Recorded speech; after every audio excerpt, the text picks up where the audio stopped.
All right. Well, hey, everyone. Welcome to another amazing episode of the Heromakers Podcast. And I feel like now that we're like 6 or 7 episodes in that I could say amazing. Is that accurate? Yeah.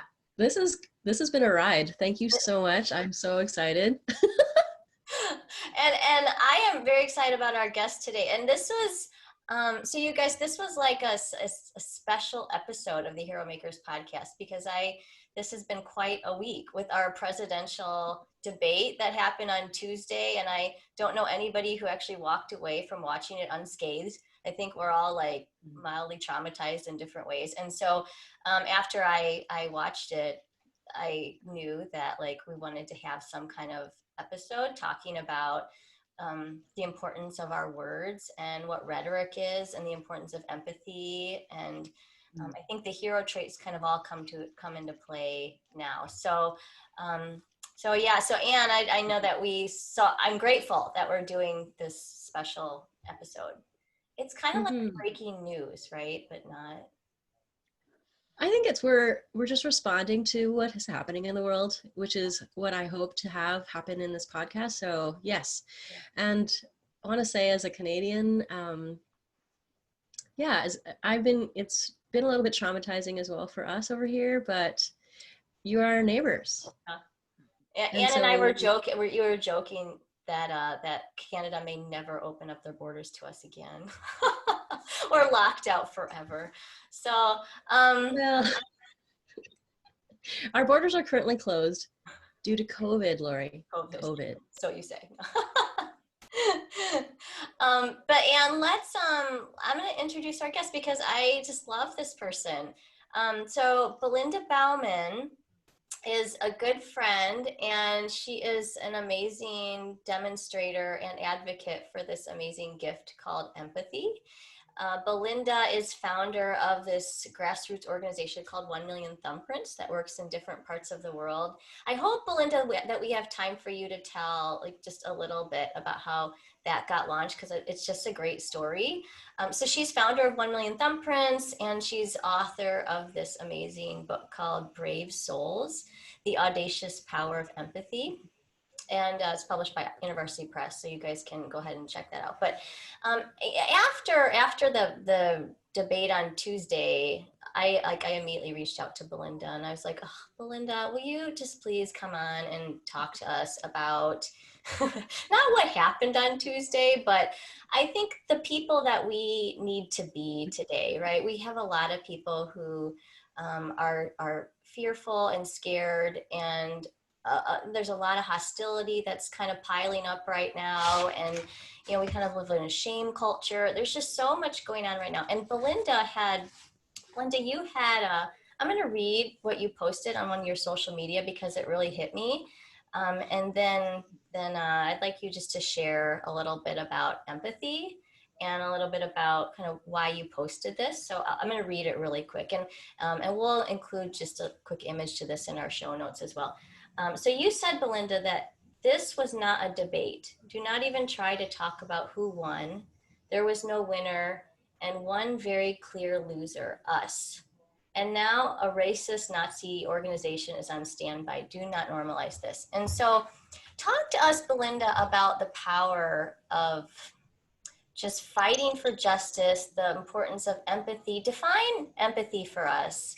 And just kind of what's going through your head in these days?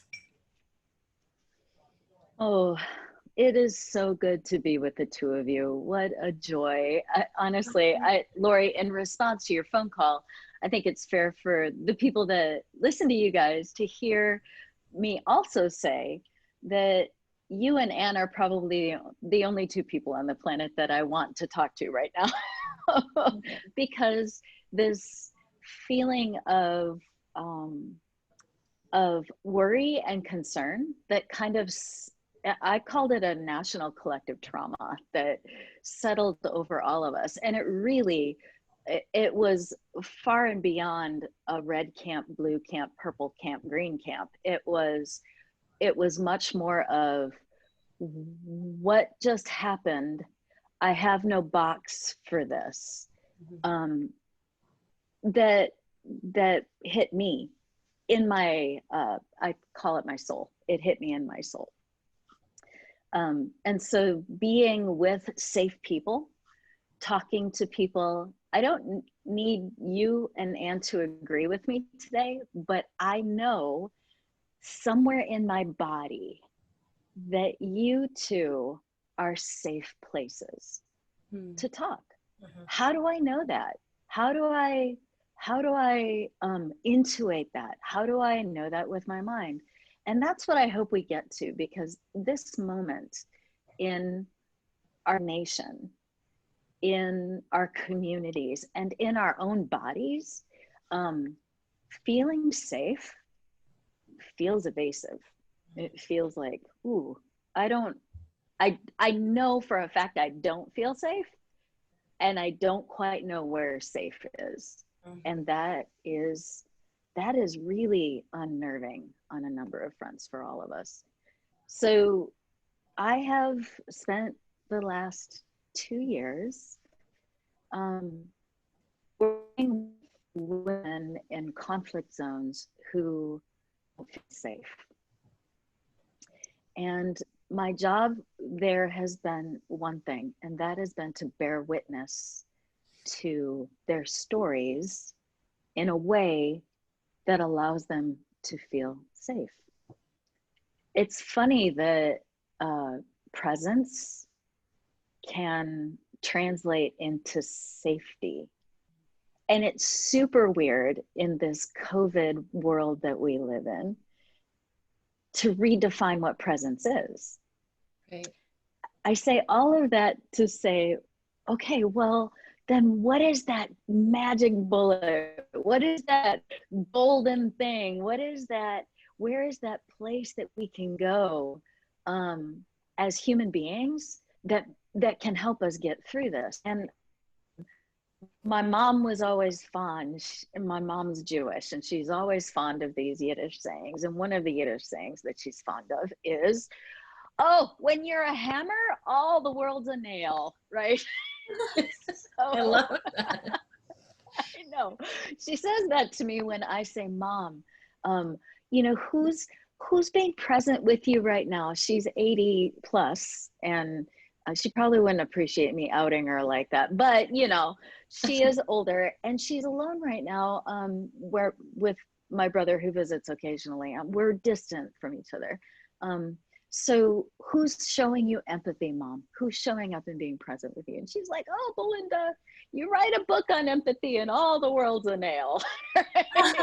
So I do. I say that all to enter our conversation and say, I do believe that empathy is a virtue, which means it's not a soft skill, and it is something that everyone on the planet can access, right? It's in us. It sits in our amygdala, in our brain, in our biology, and it sits in our soul, which means wherever we intersect spirituality, these two things can line up, this place in our biology and this place in our emotions and responses to people. They can line up and we can do things out of that place. I say the definition of empathy is when what we know and what we care about are so lined up that our actions are bent towards the person in front of us. Now, that person could be a community in front of us. It could be a nation in front of us. It could be an issue and the people that experience an issue. So empathy then is defined as knowing plus caring plus our actions, right? So all three of those things line up so that we can be this safe space for people in the world. Belinda, that's so good. And I have to admit, like when I've read your book 3 times now. And each time I read it, I underline and I highlight more and more. So like the whole book is highlighted at this point.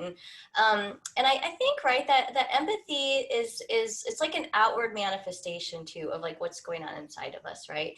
So so when the debate happened, like what kept going through my mind was, you know, the idea of rhetoric, right? That like what happened on that stage, it was more than rhetoric, right? And rhetoric is defined as like just the art of persuading somebody, right? So we think of, maybe we could think of like a good rhetorician might be like Martin Luther King, right? Who he was up there, he was very emotional, he was a person who was trustworthy, very compelling. He would be kind of a good example of a rhetorician. What happened on Tuesday, it was just not. And it reminded me of the importance of when we do kind of engage in this rhetoric and we're trying to persuade people of what we believe and all that. So I wanted to like break this down into like these three parts of rhetoric. And I think what you're saying actually line up perfectly with these three parts of rhetoric, which are pathos, ethos, and logos, right? So it's like the emotion first, it's that emotional, emotive element. And then second, like the ethos part is like who you are, right? You're like a person of authority. It's your character. And then the logos is the logic. What are the facts behind what you're saying, right? All these go together. I think sometimes when people hear of empathy, they just think of the emotional part of it, right? They're like, oh, you're entering into my pain, which is really good. But so let's just start there, because I think that's kind of where people naturally start. And in your book, you say, and I love this quote, you say, empathy is the place where I meets you, where souls intersect at the crossroads of love. And I feel like when I hear that, like my heart just kind of like skips a beat, because I'm like, oh, you're right. Like, it's just like that happy, warm fuzzies. But talk to us about, like, as we see people who are hurting, as we look at the world around us, why does the state of our heart matter? Why do our emotions matter? Yeah, well, this idea of intersecting with people as we go through our lives, it's a really ancient concept, but I find that it's being renewed over the last 2 decades over and over again. And a lot of people have turned to places of suffering, like apartheid South Africa and Bishop Desmond Tutu and his concept of Ubuntu, which means that my life is bound up in your life, Laurie, and your life, Ann. I can't live my life without it touching yours. And you can't live your life without yours touching mine. And so the scriptures sometimes call it iron sharpening iron, right? And sometimes you can sharpen iron so much that it wears it down to a nub, or it can become a more effective tool. Emotions, what we care about is like that. We walk through this world and we care about certain things and we choose not to care about certain things. And sometimes that's a product of our psychology, and sometimes that's a product of our circumstance. I think maybe the best way to talk about ethos, about caring, is this. What happens to us as people when we forget that we have a heart? Right? So I'm going to kind of come at it from that direction. And then if we want to, we can talk about what happens to us when we forget we have a brain too, right? So what happens when we forget we have a heart looks a lot like this. When we only decide to know things, right? When we only decide to engage each other, intersect with the world from our brains, from being an expert in something, or from being really good at Google, or from deciding to dive deep into a topic, a concept, or a moment, we can be really good at diagnosing stuff, right? It's a little bit like a doctor. When we know something and then we forget we have a heart and we decide, you know what? I don't need to care about this, right? I just need to diagnose it. The problem is people don't know what's wrong, right? That's what our thought is. If we can figure out what's wrong and I can give it a name, we'll be good. Almost like the knowledge is where the healing for the hurt is, right? So anybody on this planet, the empathy is awesome in that it's a little bit of a chameleon, and if you don't define it right, you can call things empathy that really aren't empathy. In this case, when we just know stuff and don't care about things, part of that empathy equation is missing, and that's called apathy. Now, I realize the popular term apathy is like don't know, don't care, but I've got another term for that. The ancient Greece would define it as, give me one second, as apathos, without passion. It's a cold, hard logic, right? So when we forget our heart and forget that we are emotive people and walk through this world diagnosing everybody's problems, okay, right now, guaranteed, you and I and everybody listening to this podcast knows people like that. And how do we feel when we're around them? We feel diagnosed, right? I realize you think you know exactly what the problem is, and you have all kinds of opinions on what the solution is, but I can't hear it. My heart, your heart is not engaged with my heart. And so I'll take what you got, I'll put it in my brain, and I'm limited. And that's not the solution, right? So emotions are key to empathy. Yeah, and also in that situation, I'd feel judged, like that you already have labeled me and kind of brushed me off and unwilling to get to know me on a deeper level, because everybody's complex. And so, yeah, I'm hearing that. Also, another thing I think related to safety is that I think people, when they feel unsafe and when the world is so unstable and so uncertain, people like grab on, like clutch onto whatever they think is going to save them and to be safe. And sometimes that is very black and white labels. Like, and I will just say that you are a such and such, you are this, and so I then will label you. I know you already. I don't need to understand your heart or your complexity or your situation, and then I can like remove you. You know what I mean? And so, yeah, I think it's I call that tribe versus traitor, right? There's a bit of a shibboleth, if you know that phrase from the biblical scriptures, where we're testing each other from a very brainy place, going, is this person part of my tribe, or are they a traitor? Because we really only have two camps, right? Yeah. And if we're engaging people from our brain, going, okay, you got a problem, I got a solution, and that person isn't willing to accept our solution, we only got two camps.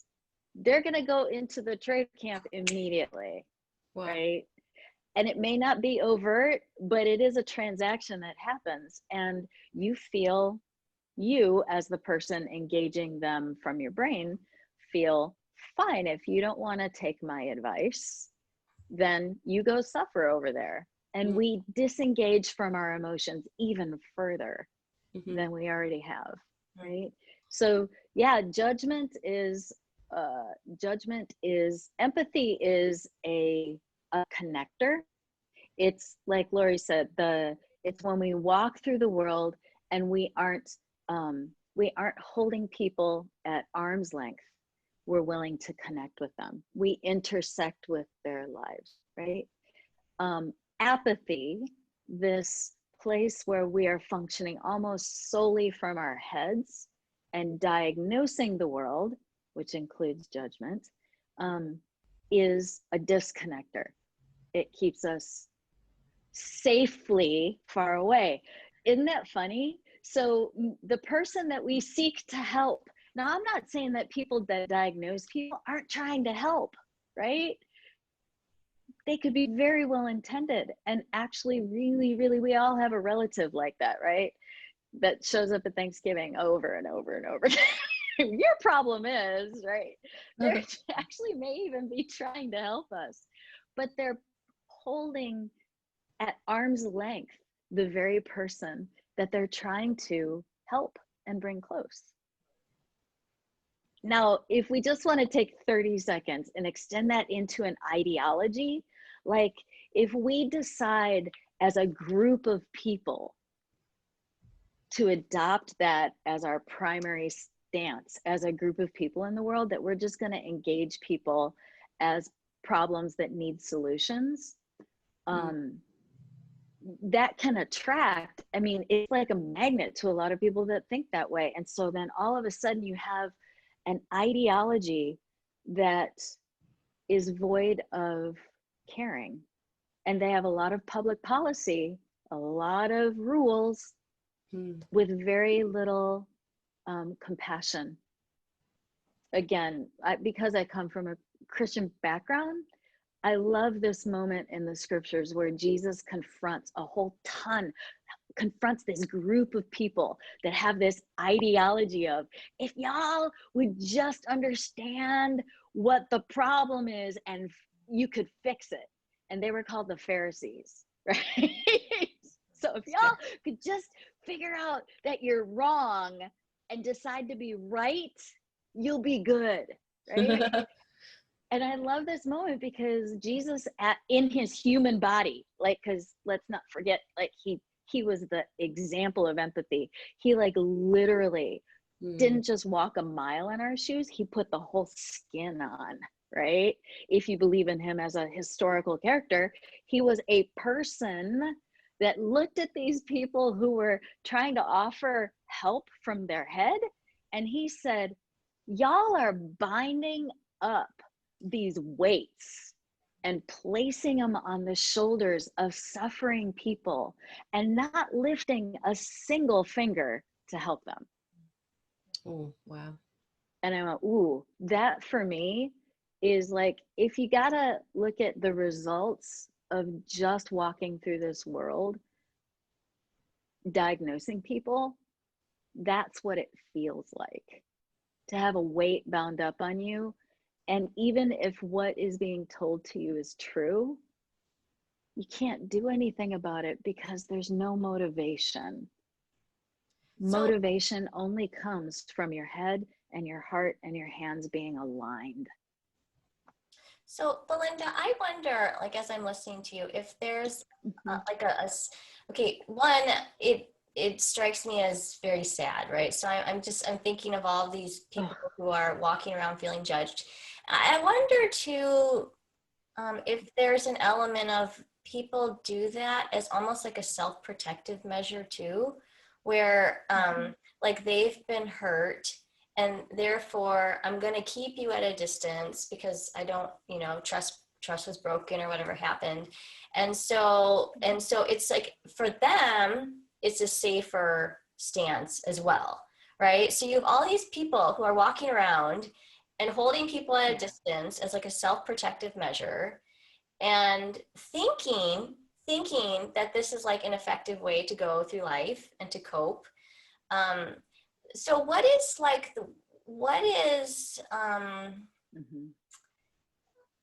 do people get out of that cycle of just the not feeling like they can't trust people, feeling unsafe, wounded, hold people at distance? How do you get out of that cycle?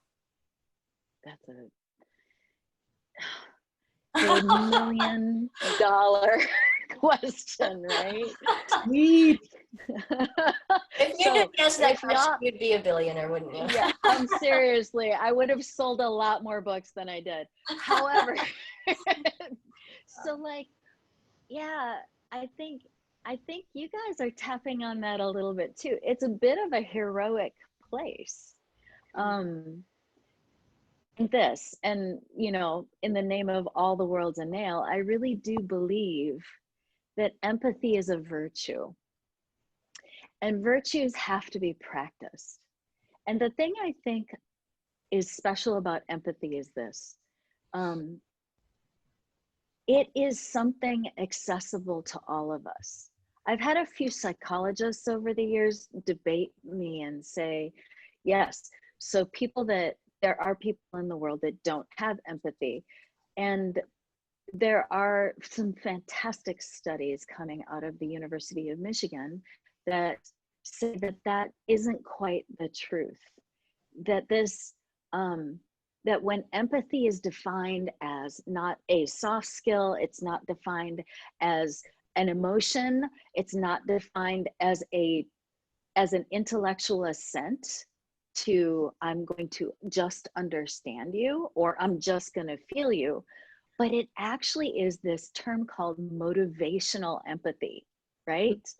Where you actually have to engage your affectiveness, your affective empathy. Everybody has it. If you got a brain, you got it.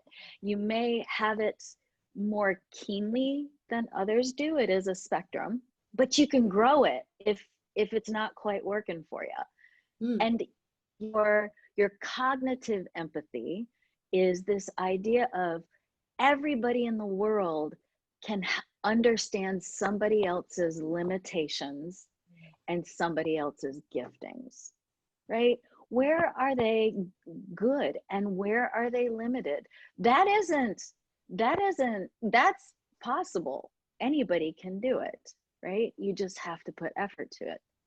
So when motivation is engaged in our bodies, it's really exciting. It is a place of freedom when you've been locked up in your head diagnosing folk, or or just like opposite to that is people that walk through this world just willing to engage their emotions, but like they want to keep people at bay. I don't really need to know what your circumstances are. I really don't need to know what it feels like to be poor. I don't really need to know what your particular struggle in the world is. And I'm not curious enough to figure out like what that means. So folk walking through the world, engaging the whole world simply from their affections and not engaging their minds. When we forget we have a mind, that's just as scary as when we forget we have a heart. And when we engage people from that place, we end up having not the opposite effect, but we end up offering sympathy, which is also a disconnector. Sympathy at its heart, pathos, meaning that we're trying to align our passions with the other person, is a little weird in that, because I'm not you. And knowing exactly what you're feeling is never going to happen. I can try, but I'll always miss it. We've had that person going, oh, I'm so sorry for I'm so sorry. And wow, that's gotta hurt. And we think that sounds right, but it feels hollow because they really aren't feeling it, and they can't. So engaging the world solely from emotions is as much a disconnector as engaging the world solely from our heads. Then your question is relevant. Then what's the solution? How do we get out of this? How do we, I mean, the world is fraught with facts right now, right? And the world is fraught with hyper emotion, right? and every fact that we engage is at such a pitched emotion that we end up almost debilitated, like you said, Laurie, traumatized by not only a debate, but maybe even just, watching a Fox News segment or a CNN segment, or getting an email from a friend that says, I have cancer. And we think, I don't know where to go with this. How do we get out of that? Well, I guess maybe the caution, the warning in it is, if empathy is a virtue, something that we all can engage and practice, I call it a discipline, right? Why don't we see it in its native habitat, us, humanity, more often, right? In fact, psychologists have labeled this era, oh my gosh, you'll get this, that we live in right now. We got a pandemic of COVID, but we have a pandemic globally of apathy, right? Of people willing to know, but not willing to care. We've got a pandemic of holding people at bay. Mother Teresa said, our greatest disease is loneliness. And that's because we're all walking around like this, right? So engaging empathy then has got to be hard. And I don't know, for somebody that's like, the book Brave Souls came out at a time when it intersected with a study that came out of the University of Indiana, which was like, oh, gee, thanks, guys. They did a 10-year study. So like they couldn't have done a 12-year study and just waited 2 years. But anyway, the 10-year study asked this question: if empathy is a good thing in this world, right? And they even, when I looked at the study, I was excited because they actually, I felt, defined empathy appropriately. They said empathy is both cognitive and affective, and it should affect your actions, right? I'm like, oh, yay, okay, good. We have a good, solid definition. And then they went on to ask this question, as all good studies do. Their question was, if it's so good for us and it is a virtue that we should all be engaging, why don't we do it? And I went, ooh, yeah, hello, your question, Laurie, right? Why, if it's kind of a solution, if it's the place of freedom for us when we intersect the lives of people we're walking around with, why don't we do it?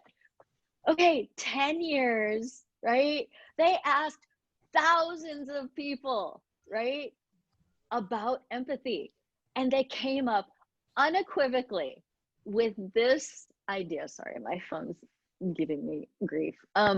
With this response, they said, the reason scientifically, according to research, we do not engage empathy is because it's hard. Come on. It's hard to do. I could have told them that from a week of my life. Pay me a lot of great money to come up with that. Okay, so Belinda, thank you so much for all of that. The thing that I keep actually coming back to is whenever you say that empathy is in all of us, that statement alone just gives me hope. Yep. Thank you that we all have this. We all have the capacity, we all have the ability to tap into it. The other thing that keeps rolling through my head when you're talking is the analogy of a turtle. Like a turtle on a beach in the middle of the afternoon, baking hot sun, and the turtle's like, no. And then with into his little shell, in the baking sun, thinking that nobody will see him and he's safe. Even in the meantime, he is not safe, and it'll take a few minutes until he's going to have to figure something out, or he'll die. And I feel like we are that potentially that, I mean, I think we're just information overload. And because we're so like sheltering in place and have nowhere to go, we don't know what to do. There's no way for us to enact any of what we want to do, like physically. We're just inundated and overwhelmed. And so we're that turtle going, no, I'm paralyzed. I don't know what to do. I'm overwhelmed. But I think what you're saying, that it is like a physical thing. So as soon as we know in our heart, our emotions, to stay self-aware of our emotions, and also know and think with our heads, because God gave us all minds, that it will. And Google. Oh, yes. And Google, honestly, really, if you don't know something, like, oh, this person's being evicted, what does that feel like? And you're like, okay, well, I don't know what that may feel like, but I can know what the current statistic on eviction is, right? So God gave us Google. I am not kidding. So when we're overwhelmed with information, what we need is more information. Awesome. So then, but it's also helpful. And then, like what the turtle needs to do is really stick out his neck and move and go, and that's freedom. It is.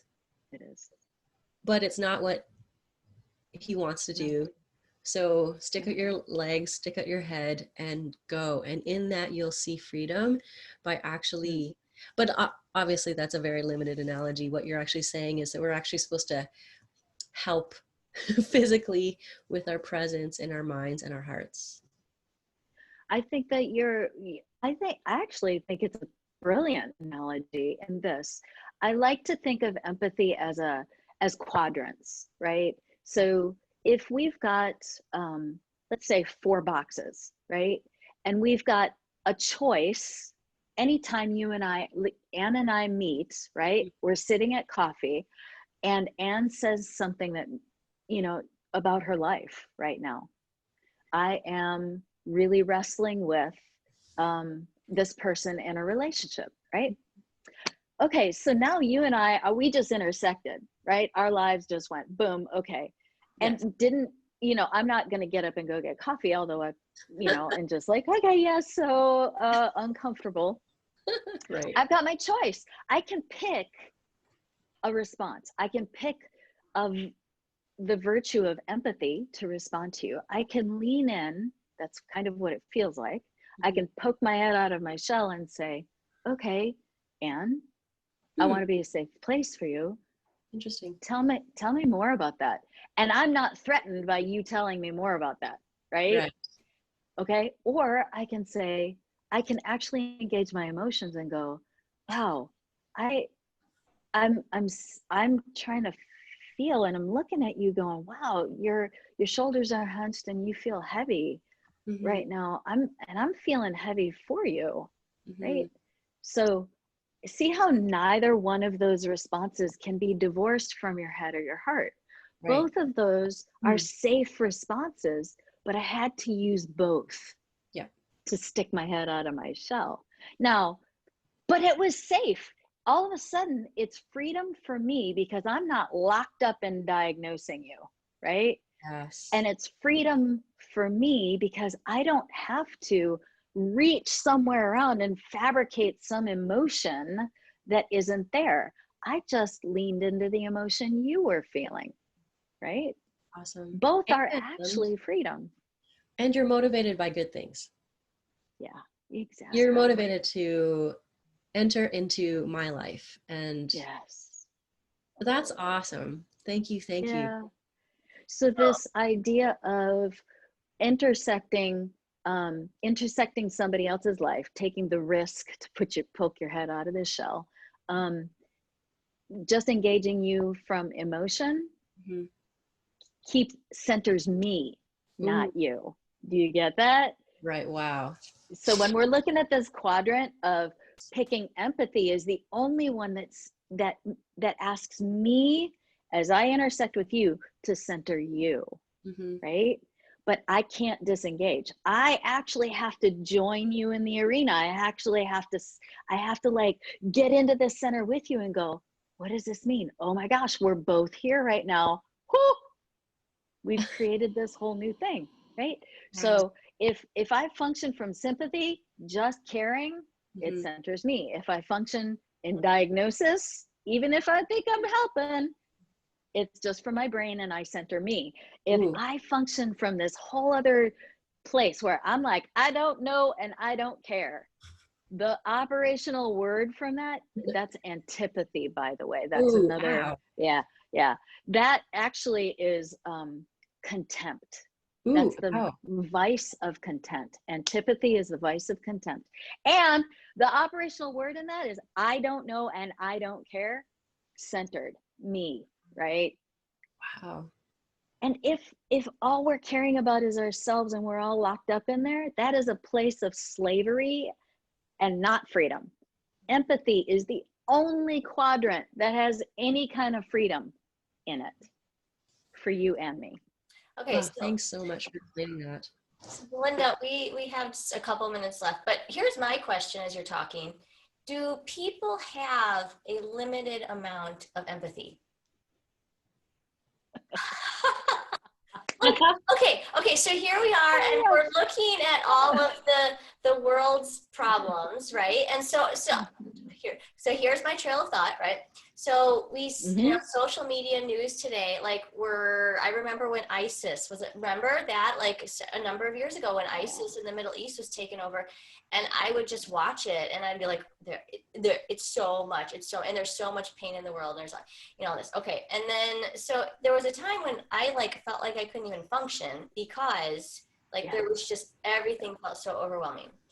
And even now, I think we're facing some really big, important, hard issues, right? With some of the racial injustice and just equality as a generalization. And I don't want our listeners to feel like, to wonder, like, do I have what it takes to be this type of person? So I'm kind of asking that question because I just want to know, but secondarily, is it possible for something like empathy just to pick one person or two people and say, you're my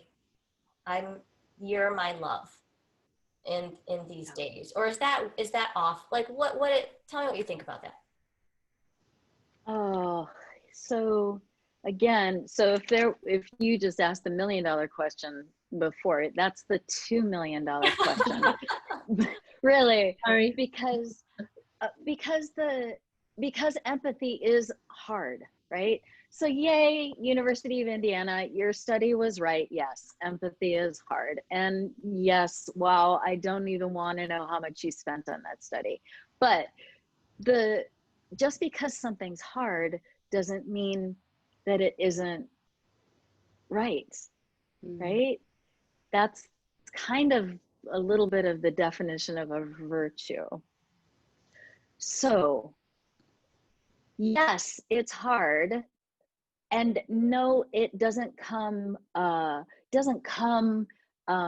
the asking necessarily, but it is there. Like you said, Anne, it's comforting to me to say that in my biology, empathy exists. And it looks a lot like hormones coming from a place in my head, right? Coming from a place in my brain.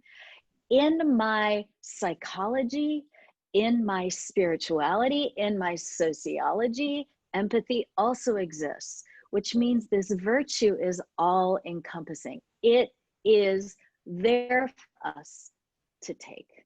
Now, then we're left without excuse.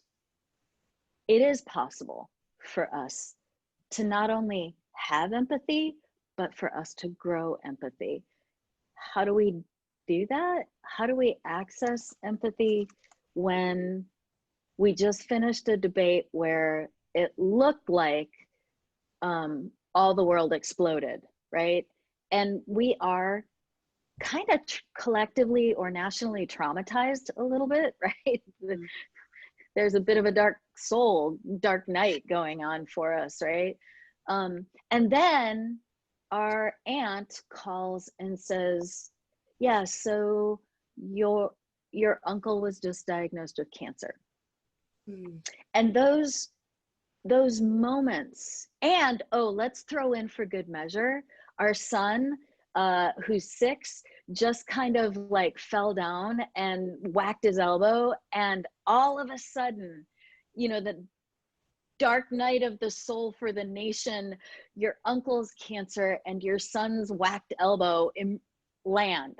And at that moment, we are genuinely overwhelmed in our brain.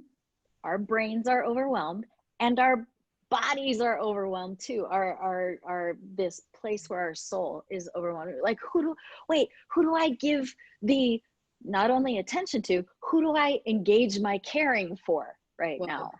Everybody has a lot of needs. So that empathy fatigue is a real thing, right? But just because we're fatigued doesn't mean that we don't have it. I actually tell people that are feeling that moment of like, I can't care about everything, to kind of take that deep breath and say, actually, I can. My attention is limited. My empathy is not. I think that's great. Empathy. Yeah. So where I give my attention is the key place of dividing out the empathy. Here's the encouraging thing. Friends at University of Michigan, again, have done a study, because I asked that same question to one of the researchers there. And she said, if empathy is perceived as a thing, as this intersection moment where you have to produce a solution to somebody's problem or suffering, then yes, it's limited.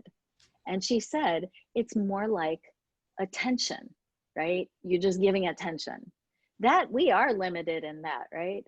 But if we perceive empathy as our ability to focus on the not the solution of somebody else's, but the circumstances, the perspective, and the story that somebody else is having at the moment, then we're not limited. We actually, for the survival of the species, we've been given the ability to focus on a lot of different people's stories all at the same time, because our own story is connected to theirs. We'll go back to the beginning of the podcast, right? How does my life intersect yours? My life is bound up in yours. And if you're not doing well, I'm not doing well, right? So evolution says the brain actually has the capacity for me to attune to the story of multiple people and care and know about those things all at the same time. The nation, my uncle, and my kid. And then once I accept that, then I can make a logical, free decision as to where I'm going to give my attention and how much time, how much effort I'm going to put in each place. Because attention is limited, empathy is not. So I think, Belinda, just quick comment on that, and I'm going to totally make you blush right now, but I have to do it. So just for those of you listening, Belinda speaks from a place of really operating in this way. And she and I, we've known each other for years. And I remember clearly, when I was going through a hard season and Belinda came into my office when I wasn't there and left flowers and a little note just saying, I can't remember what the note said, but I remember it said something like, "You're amazing." And it was just this note of encouragement. And then, and you and I don't talk all the time, but when we talk, I always feel like I'm being heard and I'm being loved. And so I think I want that to be an encouragement to all of our listeners, to all of you guys out there, that it may seem, empathy is hard, it may seem overwhelming, but it doesn't, it's the attitude, it's the heart that you take into it, not something that necessarily is going to be 8 hours of every single day when you're, it's the relationship that you build with people that, you know, those are the ones that you can trust. So I just want to, you know, kind of throw a shout out to Belinda and say that, you know, you're a great model for this. And I think that all of us need to remember that we can do that because it comes from the heart and where our heart is. So, and any final thoughts?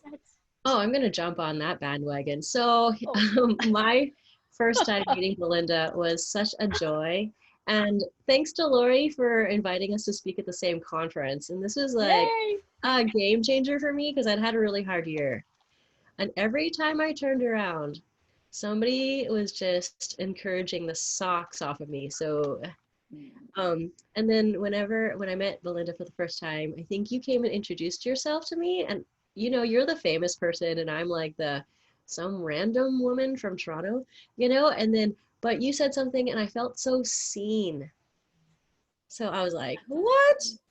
No way. I absolutely remember that because I think I'd been following you on, we have a lot of people that love you and love me, but we hadn't like loved each other yet. So I was like, you're Ann? Oh my gosh, I watch you. You are doing such amazing things. I was so genuinely chuffed to meet you. Well, wow. It was so fun. It was easy to see you because you're easy to see and you and Laurie both, like I said, you both live a life of empathy. This is the magic. Like, okay, so if we're going to bottle it and make $1 million on it, let's say this. Empathy is so potent. It is such a place of freedom that it doesn't take much of it for it to be effective. Ooh. The problem is when we exchange real empathy, right? That potent empathy, that thing that you felt, Laurie, just in flowers and a card, which could have been sympathy too, right? It could have just been me centering myself and feeling good about the fact that I gave you flowers and a card. But instead, it felt like, wait, she actually did that. Like, why does it feel like she did that for me? And why did you feel seen? And that was because I was engaging what I knew and saw in your lives, what I knew, really, what I had evidence for, cold hard facts, and what I felt towards both of you. At that point, I'm like, heck, I'm not gonna tell Ann be all cool, you know. I'm gonna be like, oh my gosh, I've been waiting to meet you. You are amazing. I've had this feeling towards you, right? Oh. And that it's so potent. Yeah. Because right now we are starved for connection, all of us. Yeah. And if empathy is the connector, then all it takes is a few drops. And that is a really encouraging thing. Just a little bit. Yeah, it gives me hope too. And all of us can do it. Just a little bit. Oh dear. My pleasure. So thank you so much again for introducing yourself to me. And like, I'm so glad that we are now even more connected. I wanted to wrap up our time together and say thank you for just your writing, your speaking, your person, not only your emotions, not only your heart, not only your physical body, your whole self. And I just want to honor you and say thank you. Also, to end with a quote from Henry Nouwen that has been just so powerful. I love Henry Nouwen. If you don't know, he's an amazing Catholic writer who actually taught at a university down the road from you, Belinda, at Notre Dame. And he said, and he's not alive, but anyway, I'm going to adapt it slightly. He says, every time I take a step in the direction of generosity, and I would say empathy, I know I am moving from fear to love. Every step. Every time. One step. Absolutely. So thank you to Henry Nouwen. Thank you to you, Belinda, for your time. And thanks for Laurie, obviously, for being such an amazing co-host. I just want to say thank you to all of you as well who have joined us for this podcast. And I hope it was really encouraging for you to take that step of from one step at a time, from fear to love. That's what we're all about, right? That's right. All right. And Absolutely. we'll see you. Thank you for being a safe space for me, ladies. I feel super good right now. And good. may everybody that listens to this feel good too. Laurie, you are fantastic. And Heromakers is one of my favorites. Keep listening. Keep make more. Lots and lots and lots. Lots more to come. Yeah. Thanks, you guys, for listening. We hope it was encouragement to you, and keep healing from the election. We're going to make it together one day at a time. All right. Love you guys. Bye-bye.